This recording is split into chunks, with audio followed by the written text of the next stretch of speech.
In 1958, 9 years after coming to power, Mao wanted to bring China out of its almost medieval state of underdevelopment. He launched a program of industrialization in towns and in the country, intended to take China into the promised land of the socialist paradise in less than 15 years. It was the Great Leap Forward.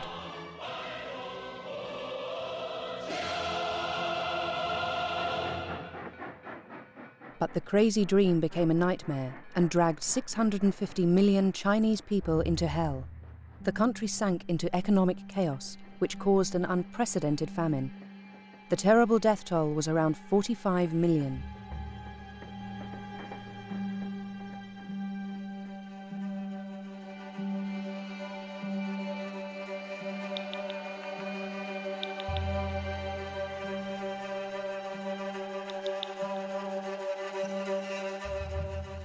Even today, Mao is an untouchable icon.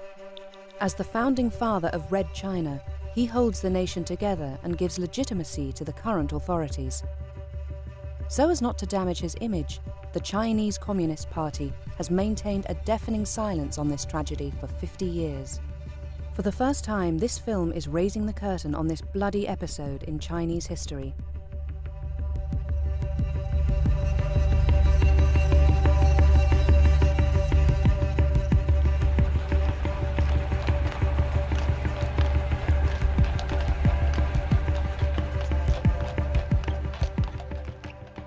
Getting the few witnesses to talk about the period and trying to reconstruct the memory of the Great Famine is not without danger.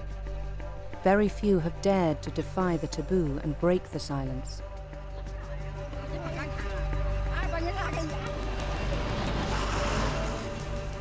Zhe Sun, a young historian from the University of Hong Kong, felt she had to take on this task. Over 4 years, she crisscrossed the Chinese countryside to collect the testimony of survivors of this terrible tragedy. As soon as I think about that time, my legs start to shake and I feel a great sadness. I prefer not to think about it, because I feel pain when people talk about it. Among the people she talked to, many had never had a chance to tell their story, and some survivors are very elderly. So Zhu Chun's task was an urgent one. For her, it isn't only a duty of memory, it's also a personal story, since several members of her family died of starvation during the Great Leap Forward.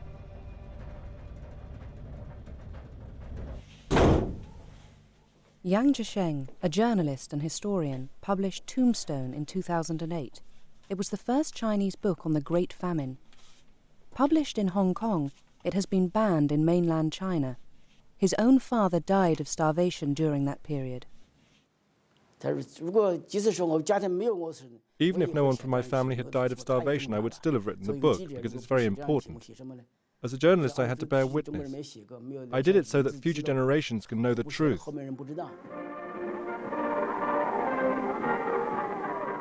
To understand how the Great Leap Forward caused the death of tens of millions of people, we must go back to the origins of the communist regime, the taking of Beijing by the Red Army in January 1949.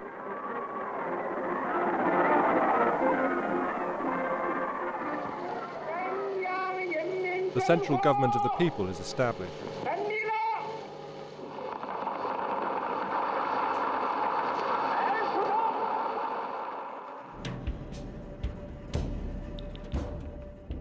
For Mao, who wanted to make a clean break with the past, the task was huge. He had to overcome the traditions, the mindsets, the archaic ways of life of an old-fashioned society. He also had to stamp out the endemic famines and their processions of misery. The Chinese expected a lot from their new regime. They had heard the communists promise to build a fairer society.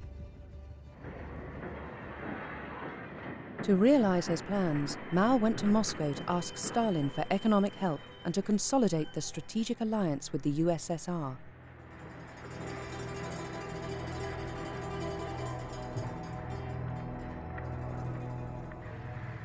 The Chinese leader felt huge admiration for his Soviet counterpart, who nevertheless treated him with contempt and made him wait 2 days before seeing him. The two countries signed a treaty of friendship. The USSR would supply China with huge quantities of arms, factories, industrial and farming equipment, and all kinds of advisors.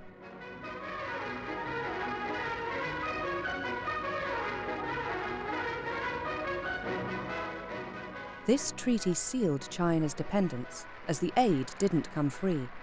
Not only did China commit itself to remaining within Moscow's circle of influence and following its economic model faithfully, but it would also have to repay the huge debt it had contracted.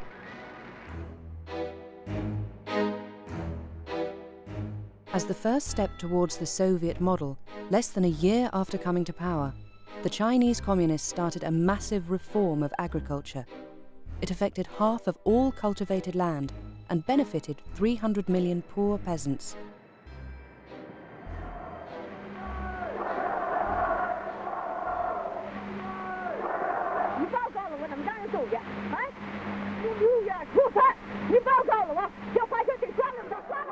All over China, these land redistributions were the opportunity for the settling of scores.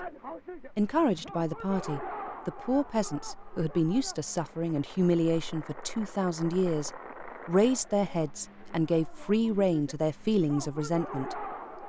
Class violence broke out. Over 1 million landowners were executed.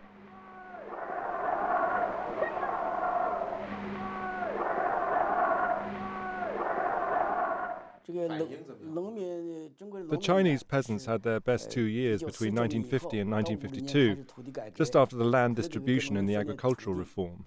In 1950 they were still poor, but life quickly improved from 1952.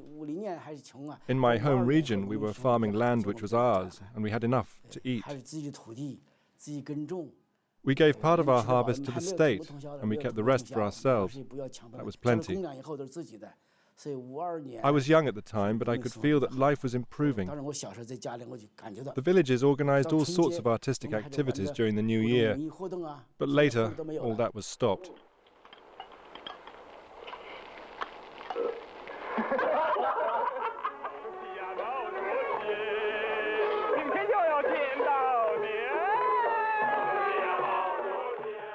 Mao, the liberator of China and the peasants, was revered as a god of the harvests and worshipped as the emperor of the new Red Dynasty.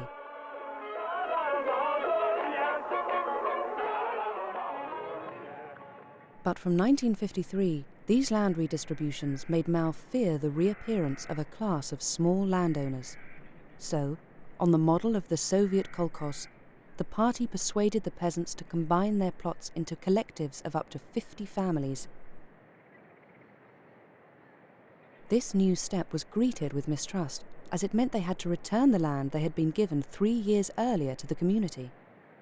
In spite of everything, Mao still judged the Stalinist model as the ideal, even though the Soviet tyrant died in this same year, 1953.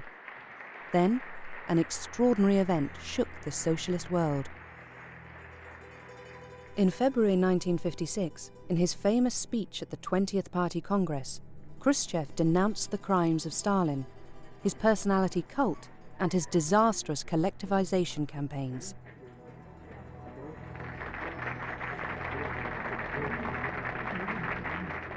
As a result, in China, the Stalinist model praised by Mao was withdrawn. The campaign of agricultural collectivization was suspended, and Mao's ideas were no longer in favor. As always when he had problems within the party, Mao turned to the people to regain the upper hand. As a good tactician, he invited the whole country to express themselves freely and to criticize the leadership. He called it the 100 Flowers Campaign, and it took an unexpected turn. Delighted at this exercise in democracy, the intellectuals criticized the very nature of the communist regime. For Mao, whose aim was to flush out the critics, the strategy worked. He could then publicly identify all those who had spoken against the regime as class enemies.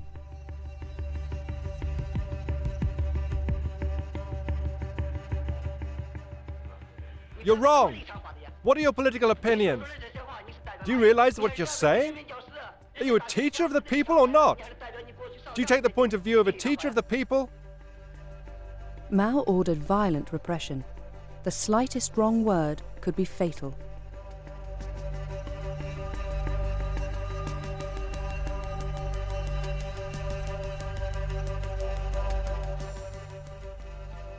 Between 500,000 and 1 million people, mostly teachers, were labelled as rightists and deported to forced labour camps where many died of starvation. 3,000 of these dissidents were sent to the Jibiango labour camp on the edge of the Gobi Desert, a so-called re-education camp. Oh, if only you knew. So many of us died. In all, 70% of the camp's population. At the time, we slept on the bare ground, in holes we were made to dig. The dead were put into big trucks and transported into the desert. They were covered with a thin layer of sand, and over time their skeletons gradually came back to the surface.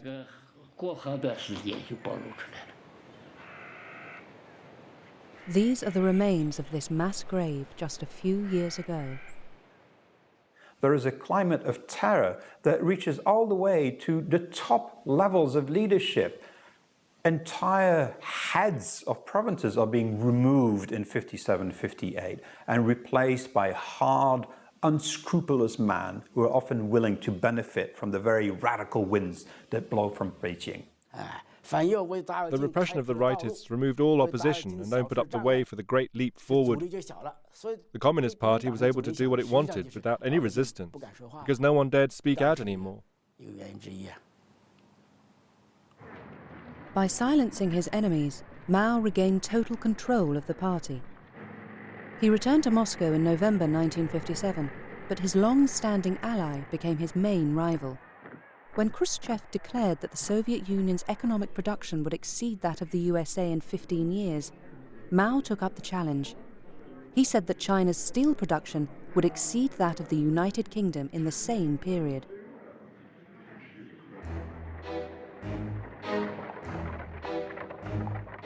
"100 million peasants were recruited from all over the country to work almost with their bare hands on building projects on an epic scale, constructing roads, railways, dams and canals. For Mao, there was no doubt. The great leap forward to a communist society had really begun. The slogan "Dare to think, dare to act" became the official line of the party.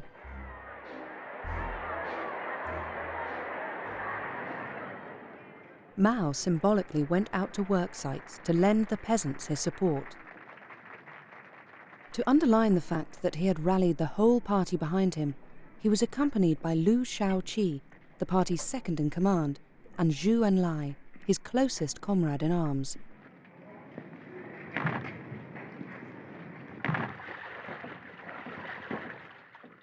Liu confirmed his support for Mao by saying, "Hard work for a few years, happiness for 1,000.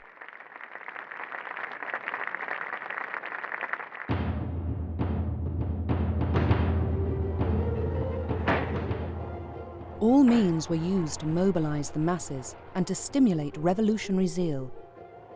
In an extraordinary campaign, Mao identified a new enemy.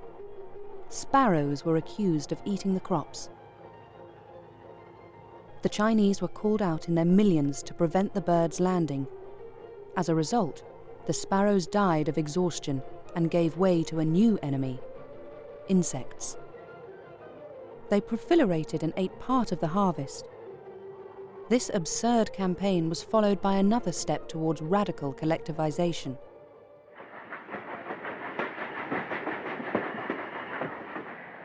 During a journey, Mao saw a banner in a field praising the merits of the first experimental People's Commune set up in Henan province.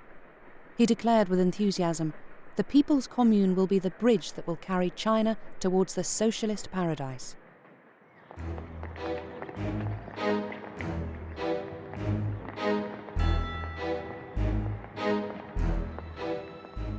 The saying was taken up in all provinces, and in just one summer, thousands of communes were formed.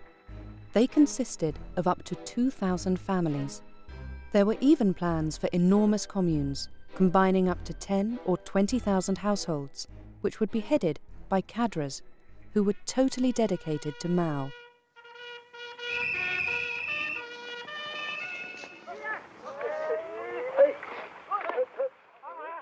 The working days started at dawn and finished after dark, accompanied by music to the glory of the Great Leap Forward.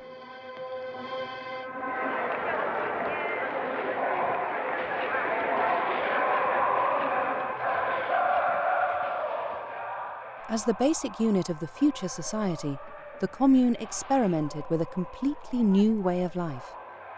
Here, everything was designed to immerse the individual in a collective life geared towards production.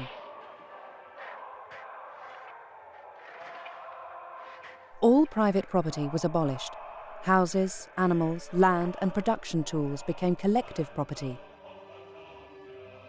Nurseries and free, compulsory schools liberated women from their maternal duties so they could work in the fields.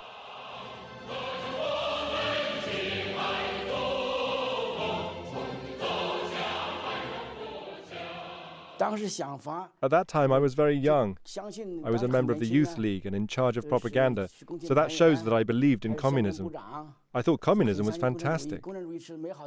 From when we were tiny, we were taught that the communist paradise would soon come, and we only had to endure a little suffering and make a few sacrifices to reach it. That was how I saw things.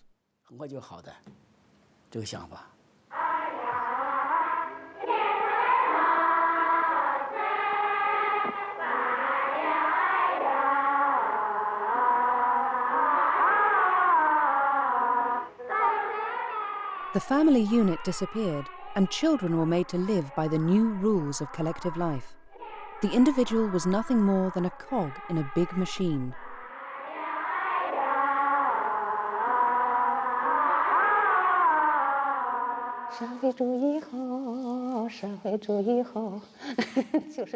I think the words were, socialism is good, something like that, but I can't really remember. Did you sing different songs when you were at home? We only sang in school. Outside, life was very hard.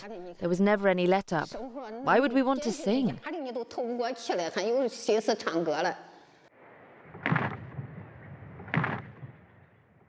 As in a barracks, men and women were separated and grouped in dormitories. Sexual relationships were regulated. Men and women were separated and couldn't live a married life. Some couples went to the fields to continue their sex life, but when they were caught, they were publicly humiliated. Some women found it unbearable and many committed suicide.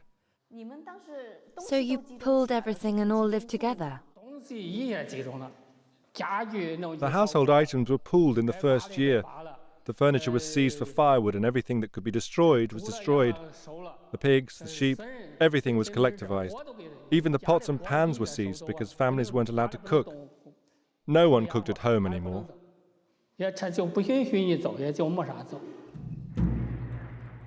The aim was to force the peasants to take their meals in the commune's collective canteens. In some of them, they even abolished money. A system of work points was established. Food was distributed according to merit, i.e., each person's capacity to fulfill the production objectives. The notion of wages disappeared.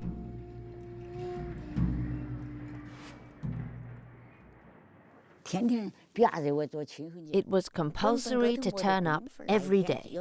If your name wasn't on the attendance list, you were punished and you lost work points. They took points away from you. Yes. But without work points, you had nothing to eat. The fewer work points you earned, the less food they gave you. Oh, it was miserable. I can tell you that life was brutal for everyone at that time, except the cadres. Those people lived well.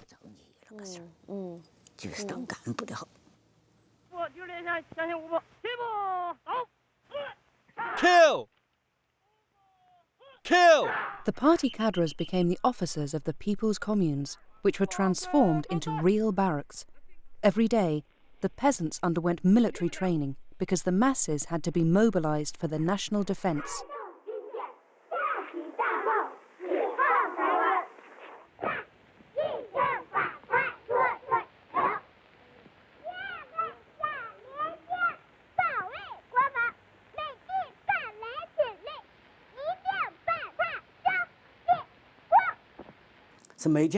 Every morning, the peasants gathered at the entrance to the village and waited for the group leader to allocate the tasks.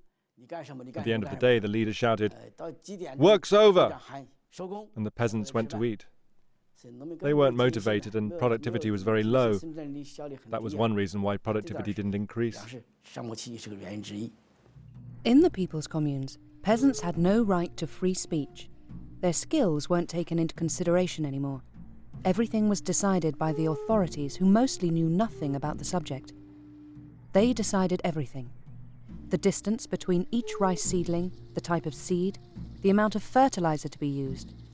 Land suitable for one type of crop was used for another. As a result, the peasants became totally demotivated, and poor harvests caused the first food shortages. But Mao always wanted more. To increase agricultural production, he made communes compete against each other. The ones that recorded the biggest harvests were rewarded in ceremonies organized by the party, while the inhabitants of the communes were terribly short of food. This was a world where achieving record production, called launching a satellite, went hand in hand with announcing falsified figures. The cadres were caught up in an escalating spiral.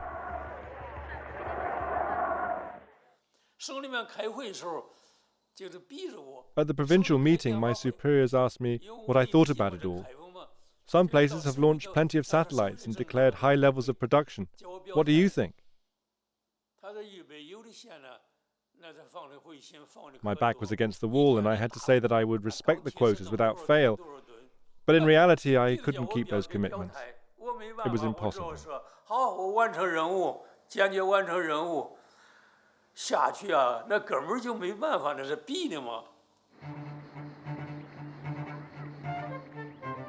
They showed Soviet advisors a field of wheat where the ears were so extraordinarily close together that they supposedly supported the weight of 6 people. The photo was on the front page of the People's Daily. Everyone was fooled, and those who weren't were too scared to say it was a con. Lying became common at all levels of the hierarchy. The figures for agricultural and industrial production were falsified throughout the country to meet and even exceed the targets set by the party.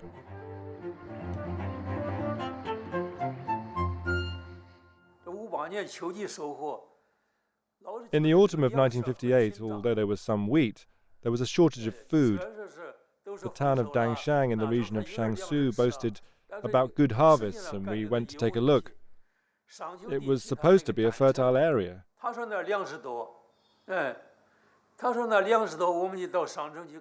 Everyone who went quickly realized that it was all nonsense. They showed us piles of crops where the cereals were on the top, but underneath was just straw or stubble. Everyone understood what they'd done, but no one dared talk about it. I saw the trick too.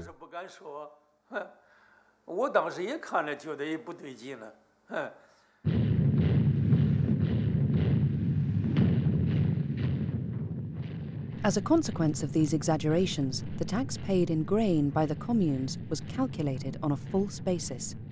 In some regions, the result was that the state demanded almost all the amounts really harvested. To make matters worse, the spring harvest in 1959 was disastrous.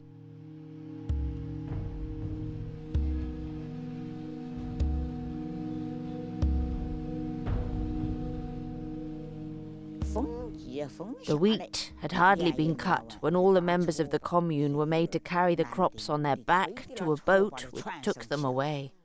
They did it at night by torchlight. As soon as the crops were gathered, the wheat was taken away. Yes. They were shipping it out to pay debts. Yes.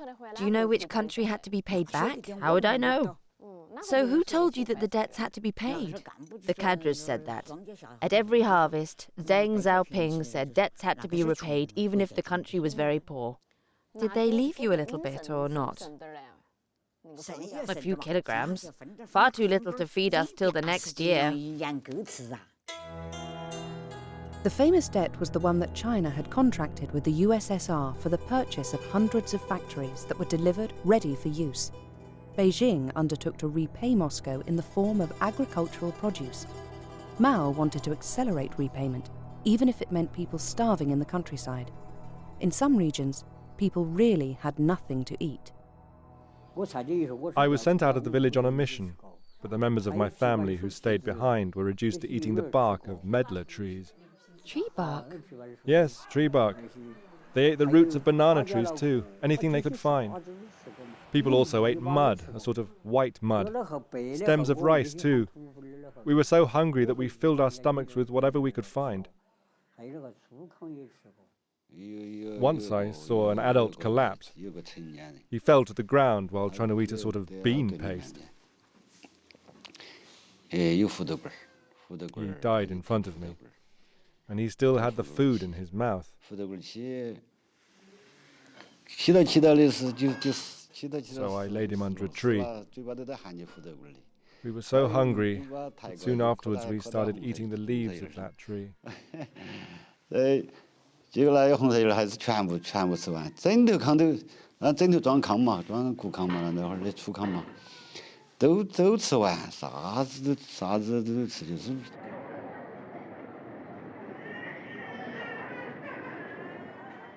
In other provinces, the shortage of food gave the cadres who distributed it the power of life or death over the inhabitants of the commune.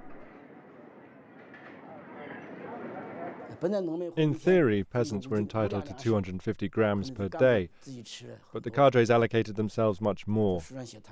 They were so corrupt that they stuffed themselves shamelessly. Those who didn't get on with the leader of the production team or those who disobeyed his orders were starved to death.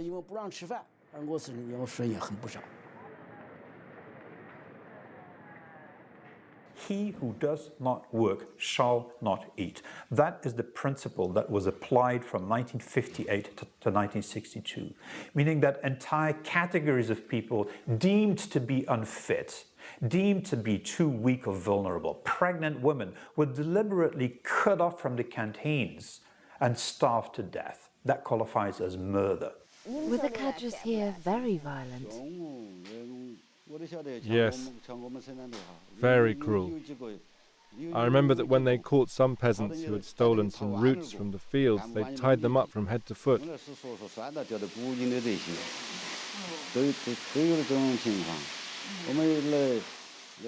In village number 8, one violent cadre beat several people to death.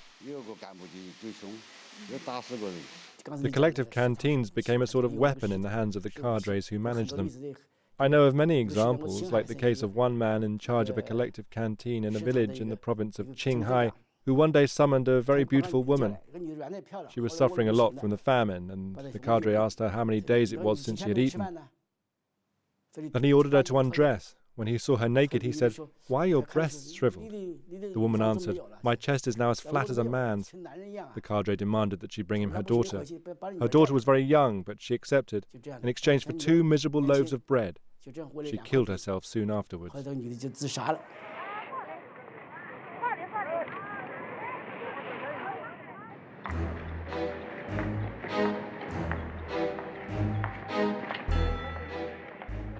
In the spring of 1959, Mao's frenzy took another form. The great helmsman demanded 100 million tons of steel in the next 3 years. Since the production of the steel factories was insufficient, the peasants also had to contribute to the effort. They made small blast furnaces out of whatever they had. To make the small blast furnaces, we used mud mixed with hair to make it stronger. Many female comrades had to cut their hair. My youngest daughter also had to cut her hair, and she cried, poor child, but it was compulsory.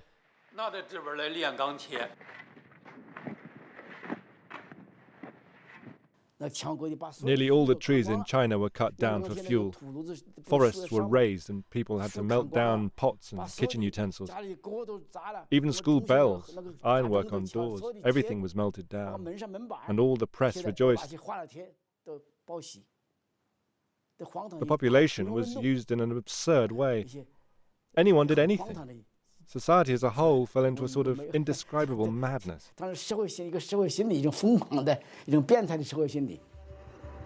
Officially, China started producing millions and millions of tons of steel. In reality, all that came out of these foundries was an unusable metal. These small blast furnaces worked day and night and mobilized tens of millions of peasants for nothing. Steel is one of these magic indicators of progress within the socialist world. The consequence, of course, is that the farmers are worked literally to death, and the grain is taken literally out of their mouths. But that's a price worth paying, in Mao's view.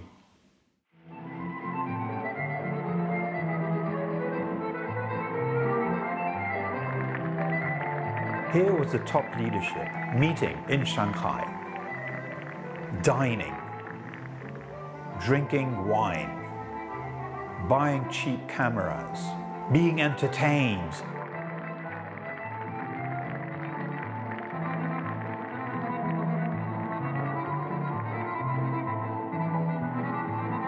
The idea that Mao somehow didn't realize that there was mass famine in the countryside is a myth.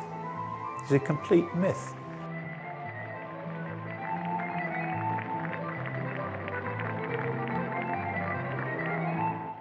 A top-secret document found in the archives reveals that not only was Mao completely aware of the peasants' distress, but it was part of his strategy to sacrifice the countryside in order to feed the cities and the industrial and political centres.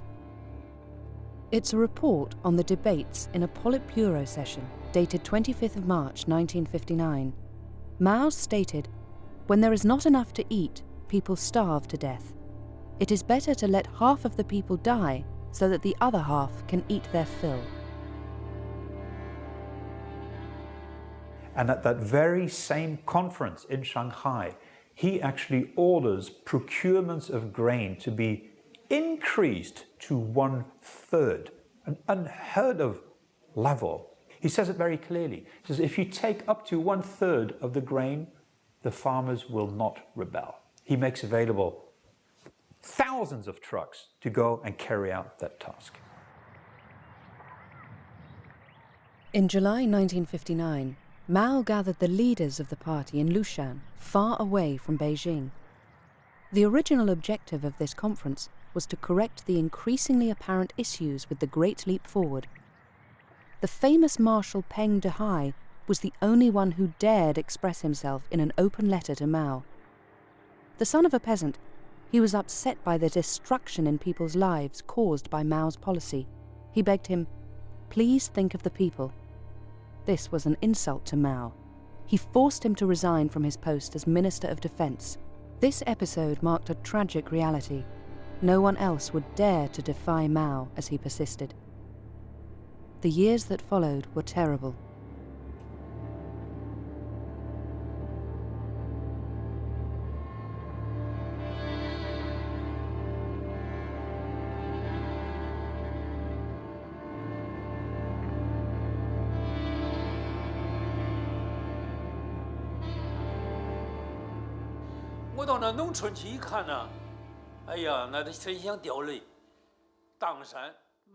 When I went to the villages, oh, it was hard not to cry. In Mangdangshan, to the north of Yongcheng, as soon as we arrived, we saw the houses were empty, totally deserted. People were lying on mats with empty stomachs and their bodies swollen from lack of food. We could see they were dying of starvation. It was obvious. In that county, 120,000 people died out of a total population of 1 million. Around 1 inhabitant in 10 died of starvation. Countless others were suffering from oedema.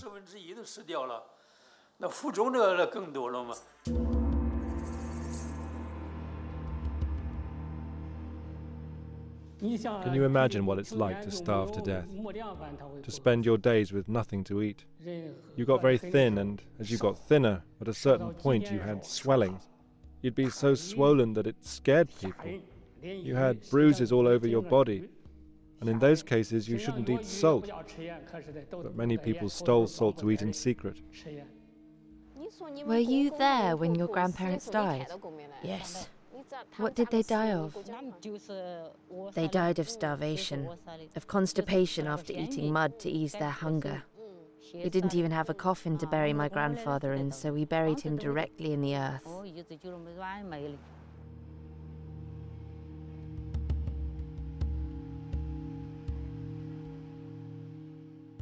Did no one bury the people who starved to death? Who could do it? They often died by the road, far from their families who weren't strong enough to bury them.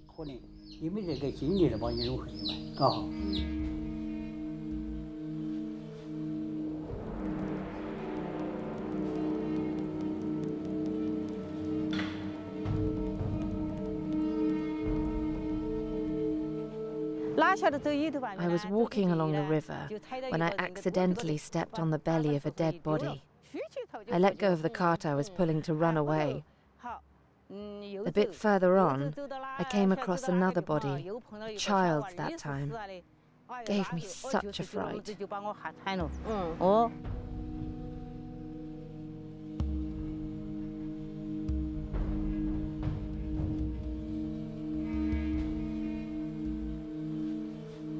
The most shocking part of all this is that the population wasn't starving to death because of a complete lack of food. The state's granaries were full. In the time of the dynasties, when there were famines, the emperors opened the reserves and distributed the food to the people in distress. Conversely, the leadership of the Communist Party, a regime that claims to serve the people, refused to help the people who were starving and didn't open up the granaries that were full. That really astounded me. Whole populations were camped around the granaries. They begged, "Communist Party, give us a little food." They begged until the starvation finished them off. It was unimaginable.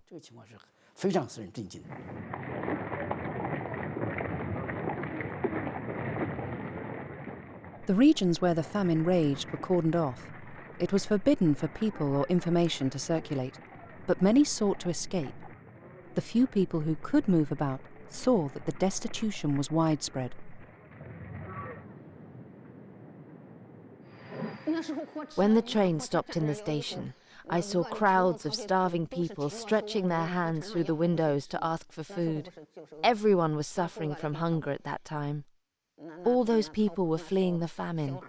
Children, old people, they all ran around the train to beg food from the passengers. From 1958 onwards, the cities are quite literally protected from the countryside. People are not allowed to just move about freely. A farmer who brings a cow to market will need to travel with a permit from his local cadre. People who try to flee the countryside are sent back.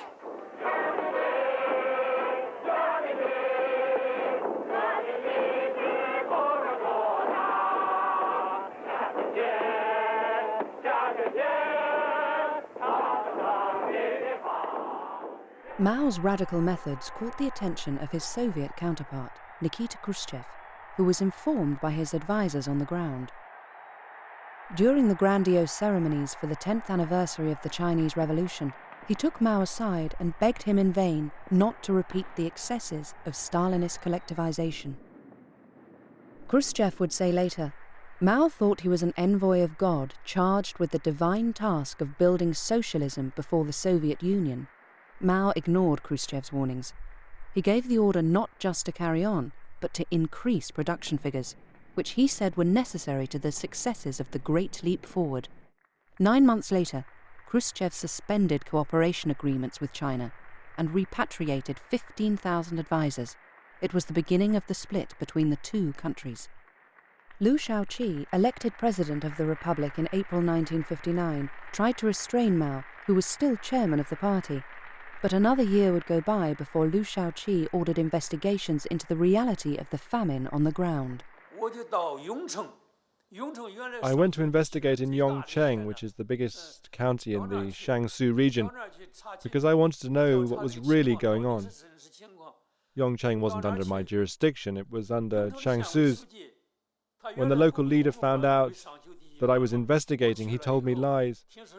He ordered all the people I saw to repeat the same about the death toll from starvation. He said that in total 90,000 people had died unnatural deaths. In reality, the total was 120,000 people, as we said at the time. You couldn't say they had died of starvation. He instructed each district to declare a certain number of deaths, so that the total never exceeded 90,000. All that was to hide the truth from us.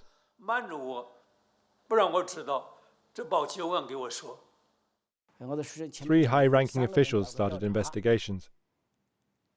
They came to a result of several tens of millions dead from starvation. They wrote a report for Mao and Chu Enlai, but Chu Enlai immediately told them to destroy it and not to talk about it. A few days later, Chu even called them to make sure the report had been burned.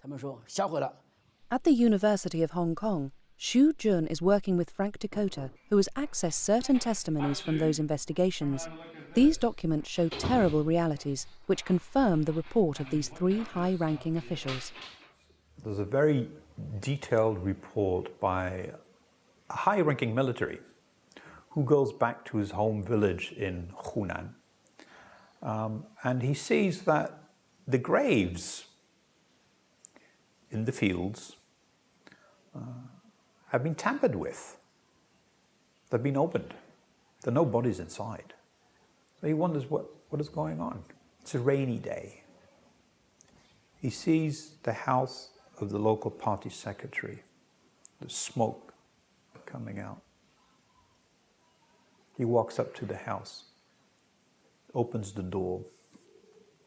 He sees 4 large pots in which body parts are being boiled down.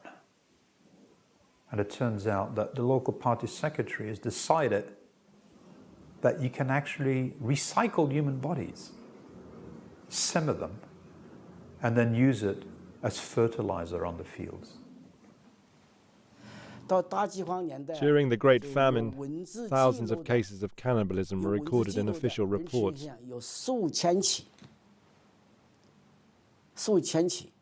There are plenty in the archives. I know of one case in Gansu where people ate their own dead relatives. The mother, before she died, said to her daughter, "There's nothing left of my body to eat, just my heart. When I die, you can eat my heart." And that's what happened. When she died, her daughter ate her heart. But she, in turn, was eaten a few days later.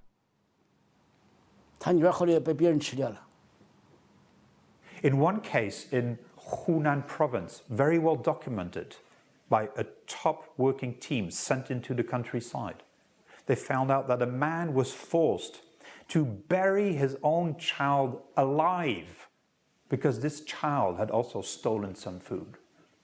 The father who was forced to bury that child died of grief 3 weeks later. In the spring of 1961, President Liu Shaoqi went to investigate for over a month in his home province of Hunan. He found out that friends and members of his family had died of starvation without him knowing about it, because the local cadres had hidden the truth from him. He was upset.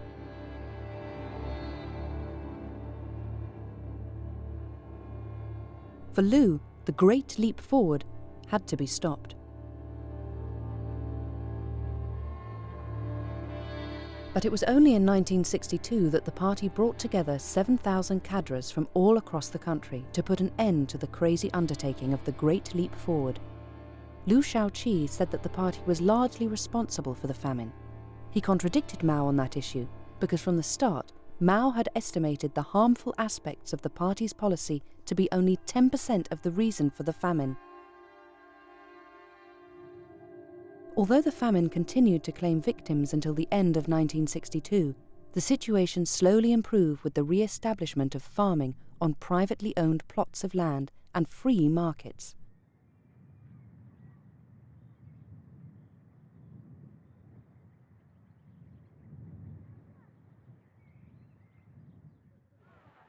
Radical collectivization in the countryside and senseless quotas for farming production, as well as steel production in small blast furnaces, were all stopped. The Great Leap Forward was over. But I have called the foreign minister here, Mr. Tavish has, and has got permission to photograph freely in Peking. And I think that if this information were communicated to the people whose permission you were asking on, the world knew nothing about these 4 years of tragedy. The regime at the time put everything in place to hide the truth at all costs. There were Western journalists working at the New China Agency. They translated our articles into English. In the 1960s, these foreigners regularly took their holidays in the province of Anhui. Everything was arranged for their arrival. The shops around where they were staying were filled up with food. Stylishly dressed girls were conscripted to canoe on the lake close by. The staging was magnificent, and the foreigners wrote articles when they returned, swearing that there was no famine in China. Everything was staged to make the Western journalists believe that China was a paradise of virtue and plenty. In the same way, foreign political leaders were taken in. Returning from China in 1961, Francois Mitterrand described Mao as a humanitarian and certainly not a dictator.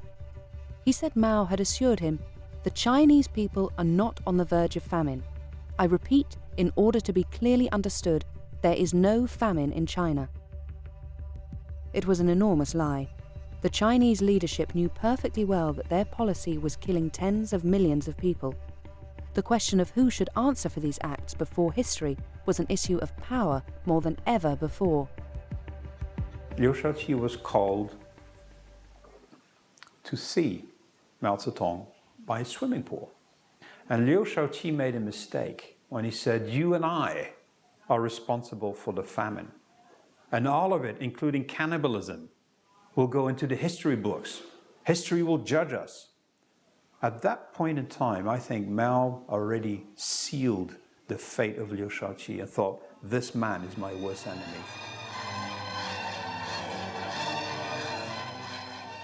Mao didn't want to be placed in difficulty by this subject or by others.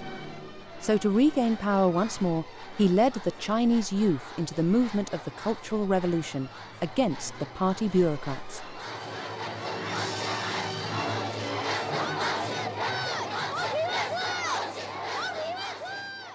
He took advantage of the radicalization of the situation to have Liu Shaoqi criticized and then arrested by young Red Guards. Imprisoned and without medical care, Liu died in a cell in 1969. From then on, no one would dare speak of the Great Famine again and of Mao's responsibility in this tragedy. Who is responsible for what happened? There can only be a very simple answer to that, or a very complicated one. The very simple answer is that Mao, Chairman Mao, was responsible. He initiated it, he started it, it was his vision, he stopped it. He was responsible from beginning to end. Mao ranks as one of the great mass murderers of the 20th century. The more complicated version is, how did one man get away with all of this? So it seems to me that it is both a man and a system who are both responsible for this. It's a collective responsibility of the Communist Party of China at that time. Why, 50 years after the Great Famine, do the authorities still refuse to recognize the reality of it, to discuss it, and to draw lessons from it? I think their attitude is stupid. The authorities are convinced that it would damage the legitimacy of the communist regime and threaten its leadership. In my opinion, their fears are unfounded. Do you know why I wrote my book Tombstone? I'm a member of the Communist Party myself. I wrote this book primarily to lighten the shoulders of the Communist Party, which continues to bear the huge burden of this history. Certainly one day it will have to rid itself of this weight, and the sooner the better. I'm convinced that a nation that can't really face up to its history has no future.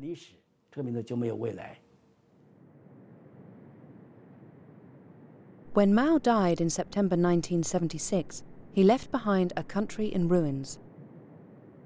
The nation paid tribute to the great helmsman in a grand funeral, but in the gathered crowd, many must have been thinking about their loved ones who died in the Great Famine. Today, the figure for the death toll still divides historians. Yang Zhisheng estimates that the 4 years of the Great Famine killed at least 36 million people. Frank Dakota estimates the death toll to be at least 45 million. Other Chinese historians put forward the figure of 55 million, almost the same as the total number of victims in the Second World War.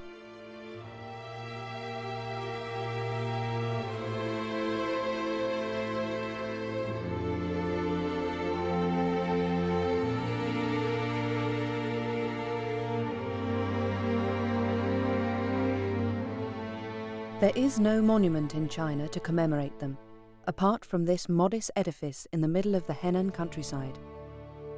It was put up a few years ago by a peasant who defied the silence that the communist leadership has always imposed on this unspeakable Holocaust.